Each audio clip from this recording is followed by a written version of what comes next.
Halo semuanya, selamat datang di channel YouTube Android TV. Di video kali ini saya akan membagikan tutorial kepada teman-teman cara buka kunci layar dengan sensor wajah di HP Realme. Sebelum masuk ke tutorialnya, jangan lupa untuk subscribe dulu channel YouTube ini dan jangan lupa juga untuk nyalakan tombol loncengnya supaya kalian selalu dapat updatean terbaru dari channel YouTube Android TV. Oke, kalau gitu langsung saja kita masuk ke tutorialnya. Nah, oke teman-teman, jadi di HP Realme ada beberapa cara untuk bisa membuka kunci layar. Bisa menggunakan sandi, pin, sidik jari, dan juga menggunakan sensor wajah.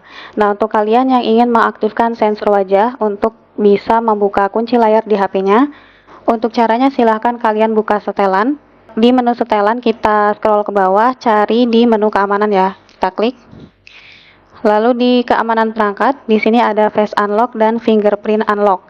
Nah, silakan teman-teman pilih, lalu masukkan kata sandi atau pin layar HP-nya. Oke, kemudian kita pilih yang face unlock. Nah, ini teman-teman bisa baca terlebih dahulu ya untuk memahaminya. Nah, jika sudah kita klik saya setuju. Sekarang kita klik mulai. Nah, posisikan wajah Anda di tengah lingkaran ya teman-teman.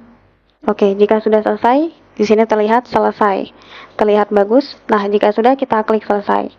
Nah, kalau sudah terverifikasi wajah kita, saat kita ingin membuka layar, ini kita bisa cukup dengan menampilkan atau menunjukkan wajah kita ya teman-teman di layar HP.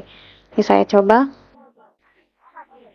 Nah, sekarang terbuka ya teman-teman tanpa harus memasukkan pin atau sandi layar HP-nya. Jadi cukup menggunakan wajah saja. Jadi caranya cukup mudah untuk teman-teman coba. Sekian dulu tutorial di video kali ini. Semoga tutorial yang saya bagikan bermanfaat dan selamat mencoba.